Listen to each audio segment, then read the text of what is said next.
ಇತ್ತೀಚಿನ ವರ್ಷಗಳಲ್ಲಿ ಕೋಮು ಸೂಕ್ಷ್ಮ ಪ್ರದೇಶವಾಗಿ ಮಾರ್ಪಟ್ಟಿದೆ ಶಿವಮೊಗ್ಗ. ಅದರಲ್ಲೂ ರಾಗಿಗುಡ್ಡ. ಲಾಸ್ಟ್ ಟೈಮ್ ಎಲ್ಲ ನಾವು ನೋಡಿದ್ವಿ ಹೇಗೆ ಆಚರಣೆಗಳ ಸಂದರ್ಭದಲ್ಲಿ ಕೋಮು ಸೂಕ್ಷ್ಮ ಪ್ರದೇಶವಾಗಿತ್ತು, ಎಷ್ಟು ದೊಡ್ಡ ದಾಂಧಲೆ ಆಗಿತ್ತು, ಕೋಮು ಸಂಘರ್ಷ ಕಾರಣ ಆಗಿತ್ತು ಅಂತ. ಈಗ ಮತ್ತದೇ ಪ್ರದೇಶ ಬೇಡದ ವಿಚಾರಗಳಿಗೆ ಸುದ್ದಿ ಆಗ್ತಾ ಇದೆ. ಹಿಂದೂ ದೇವರುಗಳಿಗೆ ಅಪಮಾನ ಮಾಡಿದ ಆರೋಪಕ್ಕೆ ಸಂಬಂಧಪಟ್ಟಂತೆ ಇಬ್ಬರು ಅನ್ಯ ಕೋಮಿನ ಯುವಕರನ್ನ ಬಂಧಿಸಲಾಗಿದೆ. ಸದ್ದಾಂ ಮತ್ತು ರೆಹಮತ್ ಉಲ್ಲಾ ಬಂಧಿತ ಆರೋಪಿಗಳು. ಶಿವಮೊಗ್ಗದ ರಾಗಿಗುಡ್ಡದ ಬಂಗಾರಪ್ಪ ಬಡಾವಣೆಯಲ್ಲಿ ಈ ಘಟನೆ ಆಗಿದೆ. ಅಹಿತಕರ ಘಟನೆ ನಡೆಯದಂತೆ ಪೊಲೀಸರು ಬಿಗಿ ಭದ್ರತೆಯನ್ನ ಕಲ್ಪಿಸಿದ್ದಾರೆ. ತುಂಗಾನಗರ ಪೊಲೀಸ್ ಠಾಣೆಯಲ್ಲಿ ಪ್ರಕರಣ ದಾಖಲಾಗಿದೆ.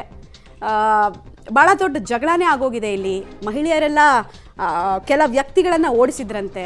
ಅದಾದ ನಂತರ ಕೂಡ ದೇವಸ್ಥಾನದ ಬಳಿ ಈಶ್ವರಪ್ಪ ಅವರು ಬಂದರು ಅನ್ನೋದ್ರ ಮಾಹಿತಿ, ಒಂದು ಲೇಟೆಸ್ಟ್ ಅಪ್ಡೇಟ್ ಕೂಡ ಸಿಗ್ತಾ ಇದೆ ನಮಗೆ. ಸದ್ಯಕ್ಕೆ ಪರಿಸ್ಥಿತಿಯನ್ನು ಅವಲೋಕಿಸೋ ಕೆಲಸ, ಪರಿಶೀಲಿಸೋ ಕೆಲಸವನ್ನು ಮಾಡ್ತಾ ಇದ್ದಾರೆ. ಹಿಂದೂ ದೇವರ ವಿಗ್ರಹಗಳಿಗೆ ಭಿನ್ನ ಮಾಡಿದ್ದಾರೆ, ಆಮೇಲೆ ಹಾನಿ ಮಾಡಿದ್ದಾರೆ ಆ ಮಂಟಪಕ್ಕೆಲ್ಲ ಅನ್ನೋದು ಆರೋಪ. ಅದು ಕೂಡ ಮುಸ್ಲಿಂ ಯುವಕರಿಂದಲೇ ಆಗಿದೆ ಅನ್ನೋದು ಆರೋಪ. ಹೀಗಾಗಿ ಪೊಲೀಸರು ಬಂದರು. ಘಟನೆಗೆ ಸಂಬಂಧಪಟ್ಟಂತೆ ಪರೋಕ್ಷವಾಗಿ ಹಾಗೂ ಡೈರೆಕ್ಟಾಗಿ ಕಾರಣ ಆದಂತಹ ಇಬ್ಬರು ವ್ಯಕ್ತಿಗಳನ್ನು ಬಂಧಿಸಿದ್ದಾರೆ.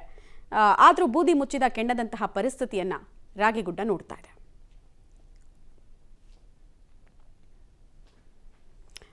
ಮಾಜಿ ಡಿಸಿಎಂ KS ಈಶ್ವರಪ್ಪ ಅವರು ಕೂಡ ಸ್ಪಾಟ್ಗೆ ವಿಸಿಟ್ ಕೊಟ್ಟಿದ್ದಾರೆ. ರಾಗಿಗುಡ್ಡದಲ್ಲಿ ಲಾಸ್ಟ್ ಒಂದು 2-3 ವರ್ಷಗಳಿಂದ ಕೂಡ ಈ ಉರುಸು ಆಚರಣೆ ಇರ್ಬೋದು ಅಥವಾ ಗಣಪತಿ ಮೆರವಣಿಗೆ ಸಂದರ್ಭದಲ್ಲಿ ಇರ್ಬೋದು, ಘರ್ಷಣೆಗಳು ಮೇಲಿಂದ ಮೇಲೆ ಆಗ್ತಾನೇ ಇದೆ.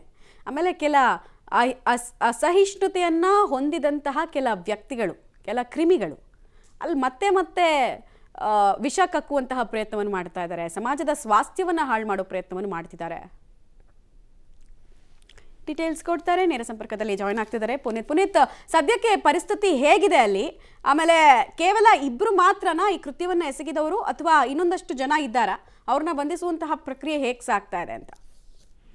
ಮಮತಾ, ಇದು ಶಿವಮೊಗ್ಗದ ಏನು ಶಾಂತಿನಗರ ಏನಿದೆ, ಅತಿ ಸೂಕ್ಷ್ಮ ಪ್ರದೇಶ. ಅದರಲ್ಲೂ ರಾಗಿಗುಡ್ಡ ಏನು ಅಂತಾರೆ, ಆ ಅತಿ ಸೂಕ್ಷ್ಮ ಪ್ರದೇಶ. ಹಿಂದೆ ಕೂಡ ಬಕ್ರೀದ್ ಹಬ್ಬದ ಮೆರವಣಿಗೆಯಲ್ಲೂ ಕೂಡ ಸಾಕಷ್ಟು ಗಲಾಟೆ ಆಗಿತ್ತು, ಮತ್ತೆ 144 ಸೆಕ್ಷನ್ ಕೂಡ ಆಗಿದ್ರು. ಅದೇ ಸ್ಥಳದಲ್ಲಿ ಈ ರೀತಿಯಾದಂತಹ ಒಂದು ಹಿಂದೂ ದೇವರಿಗೆ ಅಪಮಾನ ಮಾಡಿದರೆ ಅನ್ಯ ಕುಮ್ಮಿನ ಯುವಕರು ಅನ್ನುವಂತಹ ಆರೋಪ ಕೂಡ ಕೇಳಿ ಬರ್ತಾ ಇರುವಂತದ್ದು. ಯಾಕಂದ್ರೆ ನಿನ್ನೆ ಸಂಜೆ ಅನಧಿಕೃತವಾಗಿ ಒಂದು ಕಟ್ಟಡವನ್ನು ಕಟ್ಟಿದ್ದಾರೆ. ಆ ಕಟ್ಟಡದಲ್ಲಿದ್ದಂತಹ ಯುವಕರು ಅದೇ ಕಟ್ಟಡದ ಆಪೋಸಿಟ್ ಇದ್ದಂತಹ ಗಣೇಶನ ದೇವಸ್ಥಾನ, ನಾವು ಎದ್ದ ತಕ್ಷಣ ಗಣೇಶನ ದೇವಸ್ಥಾನ ನೋಡ್ಬೇಕಾಗುತ್ತೆ ಅನ್ನುವಂತ ನಿಟ್ಟಲ್ಲಿ ಅಲ್ಲಿರುವಂತಹ ಸ್ಥಳೀಯರ ಜೊತೆ ಒಂದು ಕಿರಿಕನ್ನು ಮಾಡ್ಕೊಂಡಿದ್ದಾರೆ. ಮತ್ತೆ ಅಲ್ಲಿರುವಂತಹ ವಿಗ್ರಹಕ್ಕೆ ಕಾಲಲ್ಲಿ ಹೊಡೆದಿದ್ದಾರೆ ಅನ್ನುವಂತಹ ಒಂದು ಮಾಹಿತಿ ಕೂಡ ಇಲ್ಲಿ ಸ್ಥಳೀಯರು ಕೂಡ ಹೇಳ್ತಾ ಇರುವಂತದ್ದು. ಇನ್ನೊಂದು ಕಡೆ ವಿಗ್ರಹವನ್ನು ಕೂಡ ಚರಂಡಿಗೆ ಹಾಕಿದ್ದಾರೆ ಅನ್ನುವಂತಹ ಮಾಹಿತಿ ಕೂಡ ಸ್ಥಳೀಯರು ಕೂಡ ಆರೋಪವನ್ನು ಕೂಡ ಮಾಡ್ತಾ ಇರುವಂತದ್ದು.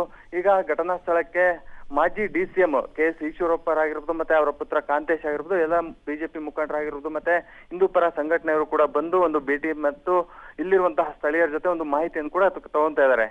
ಯಾವ ರೀತಿ ಆಗಿದ್ದು, ಯಾವ ಕಾರಣಕ್ಕೆ ಅನ್ನುವಂಥದ್ದು ಎಲ್ಲಾ ಮಾಹಿತಿಯನ್ನು ಪಡ್ಕೊಂಡಿರುವಂತದ್ದು. ಮತ್ತೆ ಈ ಕೃತ್ಯ ನಡೆಸಿರುವಂತಹ ಕಿಡಿಗೇಡಿಗಳ ವಿರುದ್ಧ ಒಂದು ಕಠಿಣ ಕ್ರಮಕ್ಕೆ ಪೊಲೀಸ್ ಇಲಾಖೆ ಕೂಡ ಮನವಿಯನ್ನು ಕೂಡ ಮಾಡ್ಕೊಂಡಿರುವಂತದ್ದು KS ಈಶ್ವರಪ್ಪನವರು.